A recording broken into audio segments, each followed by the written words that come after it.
ಓಂ ನಮೋ ಭಗವತೆ ವಾಸುದೇವ. ಎಲ್ರಿಗೂ ನಮಸ್ತೆ. ಇವತ್ತು ವಾಸುದೇವ ಆಸ್ಟ್ರೋಗೋಲ್ಡ್ ಯೂಟ್ಯೂಬ್ ಚಾನಲ್ಗೆ ನಿಮಗೆಲ್ಲ ಸ್ವಾಗತ. ಇವತ್ತಿನ ವಿಚಾರ ಏನಪ್ಪ ಅಂದರೆ, ಅಣ್ಣಾಮಲೈ XIPS, ನಮ್ಮ ಕರ್ನಾಟಕದಲ್ಲಿ ಇವರು IPS ಆಫೀಸರ್ ಆಗಿದ್ದರು. ಆ ಕೆಲಸವನ್ನು ಇವರು ರಾಜೀನಾಮೆ ಕೊಟ್ಟು ತಮಿಳ್ನಾಡು ಪಾಲಿಟಿಕ್ಸ್ ಅಲ್ಲಿ ರಾಜಕೀಯಕ್ಕೆ ಎಂಟ್ರಿ ಕೊಟ್ಟಿದ್ದಾರೆ ಪ್ರೆಸೆಂಟ್ ಇವರು. ಮತ್ತು ಇವರ ಒಂದು ಜಾತಕ ವಿಶ್ಲೇಷಣೆ ಇವತ್ತು ಏನಕ್ಕೆ ನಾನು ತೊಗೊಂಡಿದ್ದೀನಿ ಅಂದರೆ, ಪ್ರಮುಖವಾಗಿ ಗೋರ್ಮೆಂಟ್ ಜಾಬ್ ನಮ್ಮ ಜಾತಕದಲ್ಲಿ ಕಾಂಬಿನೇಷನ್ಸ್ ಯಾವುದಿದ್ರೆ ಗೋರ್ಮೆಂಟ್ ಜಾಬ್ ಸಿಗುತ್ತೆ, AS IPS ಅಥವಾ ಎನಿ ಗೋರ್ಮೆಂಟ್ ರಿಲೇಟೆಡ್ ಜಾಬ್ ಸಿಗಬೇಕು ಅಂದರೆ ಏನು ಕಾಂಬಿನೇಷನ್ಸ್ ಇರಬೇಕಾಗುತ್ತೆ. ಜೊತೆಗೆ ಪೊಲಿಟಿಕಲ್ ಕ್ಯಾರಿಯರು ಜಾತಕದಲ್ಲಿ ಏನು ಸಮಸ್ಯೆ ಕೊಟ್ಟಿದೆ. ಮೂರನೇದು ಕೇಮಾಧುಮ ಯೋಗ ಯಾವ ರೀತಿ ಬಂದು ದಶಾಭುಕ್ತಿಗಳಲ್ಲಿ ನಮಗೆ ಸಮಸ್ಯೆ ಕೊಡುತ್ತೆ. ನಾವೆಲ್ಲ ಹೇಳ್ತೀವಿ ಚಂದ್ರಗ್ರಹ ತುಂಬ ಚೆನ್ನಾಗಿರುತ್ತೆ ಅಂತ. ನಾನು ತುಂಬ ಸಲ ಹೇಳ್ತಾನೆ ಇರ್ತೀನಿ, ಮೋಸ್ಟ್ ಡೇಂಜರ್ ನಮ್ಮ 9 ಗ್ರಹಗಳಲ್ಲಿ ಚಂದ್ರಗ್ರಹ ಅಂತ. ಎಲ್ಲರೂ ಅಂತಾರೆ ಶನಿ ಕೆಟ್ಟುದು, ರಾಹು ಕೆಟ್ಟುದು, ಕೇತು ಕೆಟ್ಟುದು ಗ್ರಹ ಅಂತ ಹೇಳ್ತಾನೆ ಇರ್ತಾರೆ. ನಾನು ಹೇಳುವಂಥದ್ದು, ನಿಮ್ಮ ಜಾತಕದಲ್ಲಿ ಏನಾದ್ರು ಚಂದ್ರ ಕೆಟ್ಟಿದ್ರೆ ನೀವು IPS IAS ಅಥವಾ ಎಷ್ಟೇ ಕೋಟಿದ್ರೂ ನಿಮಗೆ ನೆಮ್ಮದಿ ಇರಲ್ಲ. ಜಾತಕದಲ್ಲಿ ಚಂದ್ರ ಒಬ್ಬರು ಸ್ಟ್ರಾಂಗ್ ಆಗಿರ್ಬೇಕಾಗುತ್ತೆ. ಚಂದ್ರ ಸ್ಟ್ರಾಂಗ್ ಆಗಿದ್ರೆ ಮಿಕ್ಕಿದ ಗ್ರಹಗಳು ನಿಮ್ಮ ಒಂದು ದಶಾಭುಕ್ತಿಗಳಲ್ಲಿ ಸಮಸ್ಯೆ ಪ್ರತಿಯೊಬ್ಬರಿಗೂ ಬರುತ್ತೆ. ಬಟ್ ಆ ಮೇಂಟೈನ್ ಮಾಡ್ಕೊಳ್ಳೋಕ್ಕೆ, ಆ ತಡ್ಕೊಳ್ಳೋಷ್ಟು ಶಕ್ತಿ ನಿಮಗೆ ಚಂದ್ರಗ್ರಹ ಕೊಡುತ್ತೆ. ನಿಮ್ಮ ಜಾತಕದಲ್ಲಿ ನಾವು ಚಂದ್ರ ಬಲಿಷ್ಠವಾಗಿರಬೇಕು ಕಾಂಬಿನೇಷನಲ್ಲಿ. ಇವತ್ತು ನಾನು ತಿಳಿಸ್ಕೊಡ್ತೀನಿ ಚಂದ್ರಗ್ರಹಗಳು ಎಲ್ಲಿದ್ರೆ ಸಮಸ್ಯೆ ಕೊಡುತ್ತೆ ಅಂತ ತಿಳಿಸ್ಕೊಡ್ತಾ ಹೋಗ್ತೀನಿ. ನೋಡಿ, ಮೊದಲನೇದಾಗಿ ಇವ್ರು ಹುಟ್ಟಿರೋಂಥದ್ದು 4/6/1984 ಆಶ್ಲೇಷ ನಕ್ಷತ್ರ 1ನೇ ಪದ. ಇವರು ಲಗ್ನ ಬಂದು ಸಿಂಹ ಲಗ್ನ.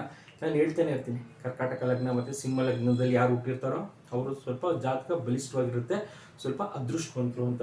ಇವರು ಲಗ್ನ ಬಂದು ಸಿಂಹ ಲಗ್ನ. 3ನೇ ಮನೆಯಲ್ಲಿ ಕುಜ ಮತ್ತು ಶನಿ ಗ್ರಹ ಇರುವಂಥದ್ದು. 5ನೇ ಮನೆಯಲ್ಲಿ ಗುರು.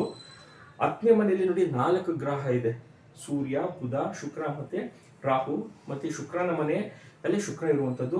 ಮತ್ತು ಮೇನು ಕರ್ಕಾಟಕ ರಾಶಿಯಲ್ಲೇ ಚಂದ್ರ ಇರುವಂಥದ್ದು. ನೋಡಿ, ಚಂದ್ರ ಅವನ ಮನೆಯಲ್ಲೇ ಇದೆ. ಬಟ್ ಇದೇನಾಗಿದೆ ಅಂದರೆ ಕೇಮಾದ್ರುಮ ಯೋಗ ಉಂಟಾಗಿರುವಂಥದ್ದು. ಮುಂದೆ ತಿಳಿಸ್ಕೊಡ್ತಾ ಹೋಗ್ತೀನಿ ಇದು ಸಮಸ್ಯೆ ಯಾವ ರೀತಿ ಕೊಡುತ್ತೆ ಅಂತ.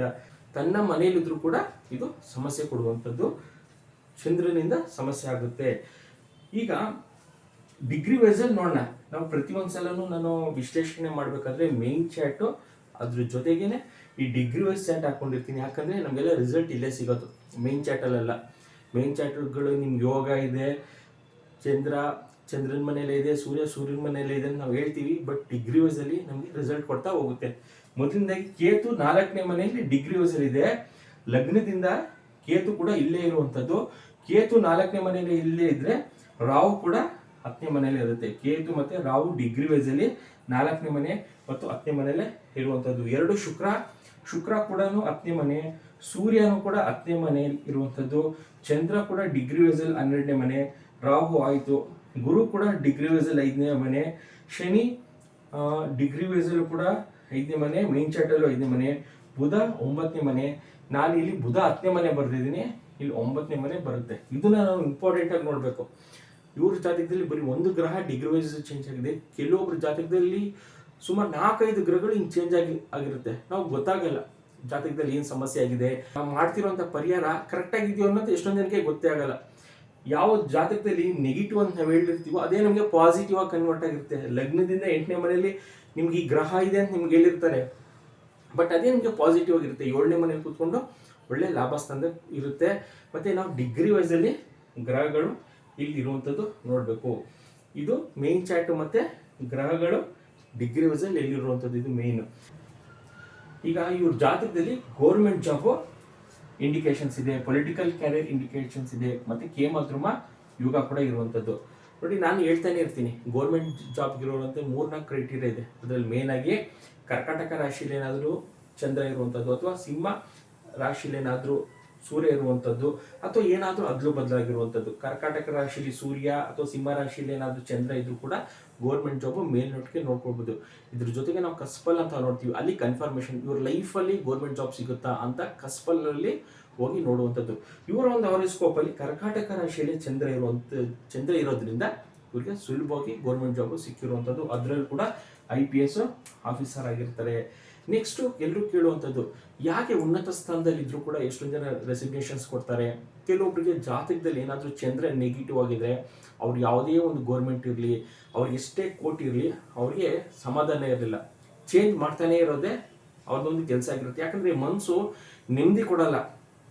ಅವ್ರು ಇಂಥ ಒಳ್ಳೆ ಪೊಸಿಷನಲ್ಲಿರಲಿ, ಅವ್ರು ಎಷ್ಟೇ ಕೋಟ್ಯಾಧೀಶ್ವರ ಆಗಿರಲಿ, ಜಾತಕದಲ್ಲಿ ಏನಾದರೂ ಕೇಮಾದ್ರುಮ ಯೋಗ ಇದ್ದರೆ ಅವ್ರಿಗೆ ಮನಸ್ಸಿಗೆ ನೆಮ್ಮದಿ ಇರಲ್ಲ. ಇದು ಮೊದಲನೇ ವಿಚಾರ.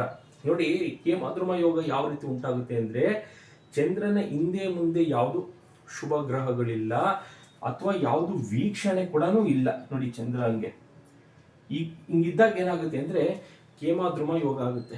ಅವರು ಒಂದು ಕಡೆ ಸ್ಟೇಬಲ್ ಆಗಿ ಎಲ್ಲೂ ಕೂಡ ಇರಲ್ಲ, ಚೇಂಜ್ ಮಾಡ್ತಾ ಇರ್ತಾರೆ. ಇವತ್ತು ಹೇಳಿರುವಂಥದ್ದು ನಾಳೆ ಇರಲ್ಲ, ಇನ್ನೊಂದು ಸ್ವಲ್ಪ ಚೇಂಜ್ ಮಾಡೋಣ, ಇನ್ನೇನೋ ಮಾಡ್ಬೋಣ, ಅಲ್ಲೋದ್ರೆ ನಾನು ಇನ್ನೂ ಡೆವಲಪ್ ಆಗ್ತೀನೇನೋ, ಮತ್ತು ಮನಸ್ಸು ನೆಮ್ಮದಿ ಇರಲ್ಲ, ಒಂಥರ ಕೊರಗ್ತಾ ಇರುತ್ತೆ. ಜಾತಕದಲ್ಲಿ ಏನಾದರೂ ಚಂದ್ರ ನಿಮ್ಮ ಜಾತಕದಲ್ಲಿ 8ನೇ ಮನೆ 12ನೇ ಮನೆ ಇದ್ದಾಗ ಸ್ವಲ್ಪ ನಿಮಗೆ ಡಿಪ್ರೆಷನ್ ಹೋಗುವಂಥದ್ದು, ಯಾವಾಗಲೂ ಮನಸ್ಸು ನೆಮ್ಮದಿ ಇರಲ್ಲ. ಅಂಥವ್ರನ್ನ ನಾವು ಹುಷಾರಾಗಿ ನೋಡ್ಕೊಳ್ಬೇಕು ಅಂತ ಕೂಡ ಹೇಳ್ತಿರ್ತೀನಿ. ಈ ಸಡನ್ನಾಗಿ ಸೂಸೈಡ್ ಮಾಡ್ಕೊಳ್ಳುವಂಥದ್ದು, ಸಡನ್ನಾಗಿ ಏನೋ ಒಂದು ಸಮಸ್ಯೆಗೆ ಅವರೇ ಮಾಡ್ಕೊಳ್ಳುವಂಥದ್ದು ಏನಾದರೂ ಮಾಡ್ಕೊಳ್ತಾರೆ ಅಂದರೆ ಚಂದ್ರ ಜಾತಕದಲ್ಲಿ ವೀಕ್ ಆಗಿರುತ್ತೆ.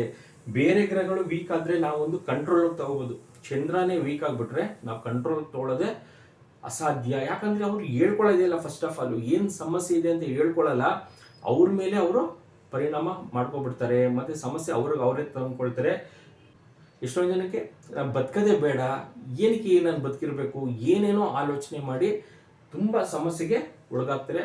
ಕೇಮಾದ್ರುಮ ಯೋಗ ಏನಾದರೂ ಇದ್ದರೆ ಜಾತಕದಲ್ಲಿ ಚಂದ್ರ ಪ್ರಬಲವಾಗಿರಬೇಕು. ಮೇಯ್ನಾಗಿ ನಾವು ಗ್ರಹಗಳು ಏನೇ ಸಮಸ್ಯೆ ಇದ್ರೂ, ನಿಮಗೆ ಸಾಡೆ ಸಾತಿ ಇರ್ಬೋದು, ಕಾಳಸರ್ಪ ದೋಷ ಇರ್ಬೋದು, ಕುಜದೋಷ ಇರ್ಬೋದು, ಅದ್ರ ಬಗ್ಗೆನೇ ನೀವು ತಲೆನೇ ಕೆಡಿಸ್ಕೋಬೇಡಿ. ಮೇಯ್ನಾಗಿ ಚಂದ್ರ ಒಂದು ಸ್ಟ್ರಾಂಗ್ ಆಗಿದೆಯಾ ಜಾತಕದಲ್ಲಿ ಅನ್ನೋದು ಫಸ್ಟು ನೋಡ್ಕೊಳ್ಬೇಕು. ನೆಕ್ಸ್ಟು ನಮಗೆ ದಶಾಭುಕ್ತಿ ಯಾವ್ದು ನಡೀತಾ ಇದೆ ಅದು ಸೆಕೆಂಡ್ ಲೆವೆಲಲ್ಲಿ ನೋಡ್ಕೊಳ್ತಾ ಹೋಗ್ಬೇಕಾಗುತ್ತೆ. ಇವ್ರಿಗೆ ಗೋರ್ಮೆಂಟ್ ಜಾಬ್ ಏನೋ ಇಂಡಿಕೇಶನ್ಸ್ ಚಂದ್ರ ಗ್ರಹದಿಂದನೇ ಕೊಟ್ಟಿದೆ, ಬಟ್ ಸಮಸ್ಯೆನೂ ಚಂದ್ರ ಗ್ರಹದಿಂದನೇ ಆಗಿರುವಂಥದ್ದು. ನಕ್ಷತ್ರ ಇವರು ಬುಧ ದೇಶದಲ್ಲಿ ಇವರ ಲೈಫ್ ಪ್ರಾರಂಭ 2-9-11 ಕಾಂಬಿನೇಷನ್ಸ್ ತುಂಬ ಚೆನ್ನಾಗಿದೆ. ನಕ್ಷತ್ರದಲ್ಲಿ ಕೂಡ 10ನೇ ಮನೆ, ಉಪನಕ್ಷತ್ರದಲ್ಲಿ ಕೂಡ 10ನೇ ಮನೆ ಇರುವಂಥದ್ದು. ಆಮೇಲೆ ಕೇತು ದಶ ಕೂಡ ತುಂಬ ಚೆನ್ನಾಗಿರುವಂಥದ್ದು. 4-3-3 ಕಾಂಬಿನೇಷನ್ನು ಚೆನ್ನಾಗಿ ಕೂಡ ಮಾತಾಡುವಂಥ ಇವರು 12ನೇ ಮನೆ ಚೆನ್ನಾಗಿ ಕೂಡ ಮಾತಾಡ್ತಾರೆ. ಇಲ್ಲಿ ಸಮಸ್ಯೆ ಬಂದಿರುವಂಥದ್ದು ಶುಕ್ರ ದಶ 2006ರಿಂದ 2026 ತನಕ ಶುಕ್ರ ದಶ ನಡೀತಾ ಇರುತ್ತೆ. ಇಲ್ಲಿ ಕಾಂಬಿನೇಷನ್ ಏನಾಗಿದೆ ಅಂದರೆ, ಶುಕ್ರ ಏನೋ ಒಳ್ಳೆ ಪ್ಲೇಸ್ಮೆಂಟ್ಸ್ ಅಲ್ಲಿ ಇದೆ, ಇವ್ರಿಗೆ ಒಳ್ಳೆ ನೇಮ್ ಕೊಟ್ಟಿದೆ, ಒಳ್ಳೆ ಕಮ್ಯುನಿಕೇಶನ್ಸ್ ಕೂಡ ಇದೆ, ಚೆನ್ನಾಗಿ ಮಾತಾಡ್ತಾರೆ. ಬಟ್ ನಕ್ಷತ್ರದಲ್ಲಿ 12ನೇ ಮನೆ ಬಂದಿರುವಂಥದ್ದು. ನೋಡಿ, ಚಂದ್ರ ಬಂದು ಇಲ್ಲಿ ಸಮಸ್ಯೆ ಕೊಡ್ತಾನೆ. 2026 ತನಕನೂ ಈ ವರ್ಷ ಅಂದರೆ ಅವ್ರಿಗೆ ಸಮಸ್ಯೆ. ಅವರು ಸೋತಿರ್ಬೋದು, ಅವ್ರು ಏನೋ ಒಂದು ಅನ್ಕೊಂಡಿರ್ತಾರೆ, ಅದು ಆಗದಿರೋವಂಥದ್ದು. ಚಂದ್ರ ಬಂದು ಶುಕ್ರನ ನಕ್ಷತ್ರದಲ್ಲಿ ಕೂತ್ಕೊಂಡು ಸಮಸ್ಯೆ ಕೊಡ್ತಾನೆ. ನಾವು ಬರೀ ಮೇಲ್ನೋಟಕ್ಕೆ ಒಬ್ಬನ ಆರೋಸ್ಕೋಪು ಡಿಸೈಡ್ ಮಾಡೋಕ್ಕಾಗಲ್ಲ ಅಂತ ನಾನು ಏನಕ್ಕೆ ಹೇಳ್ತೀನಿ ಅಂದರೆ, ನಾವು ಇಷ್ಟನ್ನು ಮಾತ್ರ ನೋಡಿ ಹೇಳ್ತಾ ಇರ್ತೀವಿ. ಜಾತಕದಲ್ಲಿ ಲಗ್ನದಿಂದ 10ನೇ ಮನೆಯಲ್ಲಿ ಸೂರ್ಯ ಇದೆ, ಬುಧ ಇದೆ, ಶುಕ್ರ, ರಾಹು ಎಲ್ಲ ಗ್ರಹ 10ನೇ ಮನೇಲಿ ಇದೆ ಅಂತ ಹೇಳ್ತೀವಿ. ನಿಮಗೆ ನಕ್ಷತ್ರದಲ್ಲಿ ಕೂತ್ಕೊಂಡು 12ನೇ ಮನೆ ಫಲ ಕೊಡ್ತಾ ಇರುತ್ತೆ. ಇದು ನಿಮಗೆ ಯಾರು ಹೇಳಲ್ಲ. ಇಲ್ಲಿ ನಾವು ಸಮಸ್ಯೆ ಅನುಭವಿಸೋದು. ಇದಕ್ಕೆ ಎಷ್ಟೊಂದು ಜನ ಹೇಳ್ತಾರೆ ಜ್ಯೋತಿಷ ನಂಬಲ್ಲಿ. ಏನಕ್ಕೆ ಅಂದರೆ, ಗ್ರಹ ಮೇಲ್ನೋಟಕ್ಕೆ ನಾವು ಹೇಳ್ಬಿಡ್ತೀವಿ 10ನೇ ಮನೇಲಿ ನಿಂಗೆ ಅಷ್ಟು ಗ್ರಹಗಳಿದೆ, ನಿಂಗೆ ಏನಪ್ಪ ಕುಬೇರ ಅಂತ ಹೇಳ್ತೀವಿ. ಸಮಸ್ಯೆ ಚಂದ್ರ ಗ್ರಹ ಕೊಡ್ಬೋದು, ಅಥವಾ ಬೇರೆ ಗ್ರಹ ಯಾವುದಾದ್ರೂ 12ನೇ ಮನೇಲಿ ಕೂತ್ಕೊಂಡು ಸಮಸ್ಯೆ ಕೊಡ್ಬೋದು. ಮೇಯ್ನಾಗಿ ಇವ್ರಿಗೆ ಕೇಮಾದ್ರುಮ ಯೋಗ ಇರೋದ್ರಿಂದ ಕೂಡ 12ನೇ ಮನೆ ಸಮಸ್ಯೆ. ಇದ್ರ ಜೊತೆಗೆ 12th ಹೌಸು ಇವ್ರು ಏನೇ ಮಾಡ್ಕೊಂಡ್ರು ಎಲ್ಲರೂ ಸ್ವಲ್ಪ ವ್ಯಯ ಲಾಸೇ ಆಗ್ತಾ ಇರುತ್ತೆ. ಅವ್ರು ಏನೇ ಒಂದು ಇನ್ ಕೇಸ್ ಇವ್ರು ಏನಾದ್ರು ಬಿಸ್ನೆಸ್ ಮಾಡ್ತಾರೆ ಅಂತ ಅನ್ಕೊಳ್ಳೋಣ, ಅದು ಕೂಡ ಲಾಸ್ ಆಗುವಂಥದ್ದು. ವಿತೌಟ್ ಇನ್ವೆಸ್ಟ್ಮೆಂಟ್ ಮಾಡಬೇಕಾಗುತ್ತೆ. ಎಷ್ಟೊಂದು ಜನ 12ನೇ ಮನೆ ಇರುತ್ತೆ, ಏನು ಮಾಡಬೇಕು ಸರ್ ಅಂದರೆ ವಿತೌಟ್ ಇನ್ವೆಸ್ಟ್ಮೆಂಟು. ನೀವು ಕೆಲ್ಸಕ್ಕೆ ಹೋಗಬೇಕು ಅಥವಾ ವಿತೌಟ್ ಇನ್ವೆಸ್ಟ್ಮೆಂಟ್ ಏನಾದರೂ ಒಂದು ಬಿಸ್ನೆಸ್ ಮಾಡಬೇಕಾಗುತ್ತೆ. ಏನಾದರೂ 12th ಹೌಸ್ ಇಟ್ಕೊಂಡು ಏನಾದರೂ ನೀವೇನಾದರೂ ಬಿಸ್ನೆಸ್ ಮಾಡಿಬಿಟ್ರೆ ನೀವು ಎಷ್ಟು ಬಂಡವಾಳ ಹಾಕ್ತಿರೋ ಅಷ್ಟು ಕೂಡ ಲಾಸ್ ಆಗುವಂಥದ್ದು. ಒಂದು ವಿಚಾರ ಮೇನ್ ಏನಂದರೆ, ಜಾತಕದಲ್ಲಿ ನಾವು ನೋಡಬೇಕಾಗಿರುವಂಥದ್ದು ನಮ್ಮ ಒಂದು ದಶಾಭುಕ್ತಿಗಳಲ್ಲಿ ಈಗ ಪ್ರೆಸೆಂಟ್ ಏನು ನಡೀತಾ ಇದೆ ಅಂತ ನೋಡಿ. ನೆಕ್ಸ್ಟು ಸೂರ್ಯ ದಶ ಬರುತ್ತೆ. ಸೂರ್ಯ ದಶದಲ್ಲಿ ಕಾಂಬಿನೇಷನ್ 1 and 10 ತುಂಬ ಚೆನ್ನಾಗಿದೆ. ಮತ್ತೆ ನಕ್ಷತ್ರದಲ್ಲಿ 12ನೇ ಮನೆ ಇದೆ. ಇದನ್ನ ಇವರು ಮೇಯ್ನಾಗಿ ಕಂಟ್ರೋಲ್ ತಗೋಬೇಕು. ಚಂದ್ರನ ಇವ್ರ ಜಾತಕದಲ್ಲಿ ಕಂಟ್ರೋಲ್ ತಗೋಬೇಕು. ಉಪನಕ್ಷತ್ರದಲ್ಲಿ 4, 1, 2, 3, 9, 10, 11 ಕಾಂಬಿನೇಷನ್ಸ್ ಇರೋದ್ರಿಂದ ಸ್ವಲ್ಪ ಪರವಾಗಿಲ್ಲ. 2026 ಆದ್ಮೇಲೆ ಸ್ವಲ್ಪ ಇವ್ರಿಗೆ ರಿಲ್ಯಾಕ್ಸ್ ಆಗುತ್ತೆ. ಯಾಕೆ ಅಂದ್ರೆ ಮತ್ತೆ ಕೇತು ಬಂದು ಸಪೋರ್ಟ್ ಮಾಡುವಂಥದ್ದು 4ನೇ ಮನೆ ಇರುತ್ತೆ. ಅದ್ರ ಜೊತೆಗೆ 9, 10, 11 ಕಾಂಬಿನೇಷನ್ಸ್ ಇರೋದ್ರಿಂದ ಇವ್ರಿಗೆ 2026 ಆದ್ಮೇಲೆ ಸ್ವಲ್ಪ ರಿಲೀಫ್. ಅಲ್ಲಿ ತನಕನೂ ಮಾನಸಿಕ ಒತ್ತಡ, ಸ್ಟ್ರೆಸ್ಸು ಎಲ್ಲ ಇರುವಂಥದ್ದು. ಮೇಯ್ನಾಗಿ ಜಾತಕದಲ್ಲಿ ಯೋಗಗಳಿಗಿನ್ನ ನಮಗೆ ಜಾತಕ ಗ್ರಹಗಳು ಎಲ್ಲಿ ಕೂತಿದೆ ಅನ್ನೋದು ನಾವು ನೋಡ್ಕೋಬೇಕು. ಸಮಸ್ಯೆ ಕೊಡುವಂಥ ಗ್ರಹಗಳು ಯಾವುದು ಅನ್ನೋದು ನಾವು ತಿಳ್ಕೊಳ್ಬೇಕು. ಮೇಯ್ನಾಗಿ ಅಷ್ಟು ಯೋಗ ಇದೆ, ಗಜಕೇಸರಿ ಯೋಗ ಇದೆ ಅಂತ ತಿಳ್ಕೊಳ್ಳೋದಲ್ಲ. ಯಾವ ಗ್ರಹ ನಮಗೆ ಕುತ್ಕೊಂಡು ನಕ್ಷತ್ರದಲ್ಲಿ ಸಮಸ್ಯೆ ಕೊಡ್ತಾ ಇದೆ ಮತ್ತು ಉಪನಕ್ಷತ್ರದಲ್ಲಿ ಏನು ಸಮಸ್ಯೆ ಕೊಡ್ತಾ ಇದೆ ಅನ್ನೋದು ತುಂಬಾನೇ ಇಂಪಾರ್ಟೆಂಟ್ ಆಗುತ್ತೆ. ನಾವು ಬರೀ ಮೇಲ್ನೋಟಕ್ಕೆ ಹೇಳ್ತೀವಿ ಅಷ್ಟೇ, ಗ್ರಹಗಳು ನಿಮ್ಮ ಜಾತಕದಲ್ಲಿ ಇಂತಿಂಥ ಮನೆಗಳಿದೆ ಅಥವಾ ಡಿಗ್ರಿ ವೈಸಲ್ಲಿ ಇದೆ ಅಂತ ಹೇಳ್ತೀವಿ. ಬಟ್ ನಕ್ಷತ್ರದಲ್ಲಿ ಯಾವ ಗ್ರಹ ಬಂದಿದೆ ಮತ್ತು ಅದರಿಂದ ಏನು ಸಮಸ್ಯೆ ಅನ್ನೋದು ನಾವು ಮೇನಾಗಿ ತಿಳ್ಕೊಳ್ಬೇಕು. ನಮ್ಮ ಜಾತಕದಲ್ಲಿ ಇದನ್ನೇ ನಾವು ನೋಡ್ಕೋಬೇಕು. ಗೌರ್ಮೆಂಟ್ ಜಾಬ್ ನಮ್ಮ ಜಾತಕದಲ್ಲಿ ಏನಿದೆ ಅಂದ್ರೆ ಈ ಕ್ರೈಟೀರಿಯಾ ಇದೆಯಾ ಅಥವಾ ಕಸ್ಪಲಲ್ಲಿ ಕನ್ಫರ್ಮೇಷನ್ ಇದೆ ಅಂತ ನಮ್ಮ ಜಾತಕದಲ್ಲಿ ನೋಡ್ಕೊಳ್ಬೇಕಾಗುತ್ತೆ. Political career, okay, political career 12ನೇ ಮನೇಲಿ ಕುತ್ಕೊಂಡು ಚಂದ್ರನೇ 12 ನಕ್ಷತ್ರದಲ್ಲಿ ಬಂದಿರೋದ್ರಿಂದ ಸ್ವಲ್ಪ ಸಮಸ್ಯೆ. ಅಲ್ಲೂ ಕೂಡ ಎಲ್ಲ ವ್ಯಯ ಲಾಸ್ ಆಗುವಂಥದ್ದು, ಇಂಪ್ರೂವ್ಮೆಂಟ್ಸ್ ಇರಲ್ಲ. ಮತ್ತೆ ಕೇಮದ್ರುಮ ಯೋಗ ಏನಾದರೂ ನಮ್ಮ ಜಾತಕದಲ್ಲಿ ಇದೆಯಾ ಅನ್ನೋದು ಕೂಡ ತುಂಬ ಇಂಪಾರ್ಟೆಂಟ್. ಯಾರ ಜಾತಕದಲ್ಲಿ 8ನೇ ಮನೆ ಮತ್ತು 12ನೇ ಮನೆಯಲ್ಲಿದೆ ಸ್ವಲ್ಪ ಹುಷಾರಾಗಿ ಕೇರ್ಫುಲ್ ಆಗಿರಬೇಕು. ಆ ದಶಕಗಳು ಅಥವಾ ಭುಕ್ತಿ ಬಂದಾಗಾದ್ರೂ ಸ್ವಲ್ಪ ನಮಗೆ ಡಿಪ್ರೆಷನ್ಗೆ ಹೊಂಟೋಗ್ತೀವಿ. ಏನಕ್ಕೆ ಯಾಕೆ ಅಂತ ನಮಗೆ ಗೊತ್ತಿಲ್ಲ. ಒಟ್ಟಿನಲ್ಲಿ ಡಿಪ್ರೆಷನ್, ಸಣ್ಣ ಪುಟ್ಟ ವಿಚಾರಕ್ಕೂ ಡಿಪ್ರೆಷನ್ಗೆ ಹೋಗುವಂಥದ್ದು. ಇದು ಸ್ಕೂಲ್ ಮಕ್ಕಳಿರ್ಬೋದು, ನೀವು ಕಾಲೇಜ್ಗೆ ಹೋಗ್ಬೋದು, ಕೆಲಸದಲ್ಲೇ ಹೋಗ್ಬೋದು. ಇಲ್ಲಿ ಏಜ್ ಲಿಮಿಟ್ಸ್ ಅಂತ ಬರಲ್ಲ. 12ನೇ ಮನೆ ಅದು ಬಂದಾಗ, ಅದಕ್ಕೆ ಏಮಾದ್ರೂ ಯೋಗ ಬಂದಾಗ ಆ ಸಮಸ್ಯೆ ಬರ್ತಾನೆ ಇರುತ್ತೆ. ಸೊ ನಾವು ಜಾತಕದಲ್ಲಿ ಯೋಗಗಳಿಗಿನ್ನ ಗ್ರಹಗಳು ಎಲ್ಲಿದೆ ಅನ್ನೋದು ನೋಡ್ಕೊಂಡು ನಮ್ಮ ಲೈಫ್ನ ಲೀಡ್ ಮಾಡಬೇಕಾಗುತ್ತೆ. ಅಥವಾ ಏನಾಗುತ್ತೆ ಅಂದರೆ ಅದೇ ನಮಗೆ ಸಮಸ್ಯೆ ತಂದು ಕೊಡ್ತಾ ಇರುತ್ತೆ, ನಮಗಿದು ಅರ್ಥ ಆಗಲ್ಲ.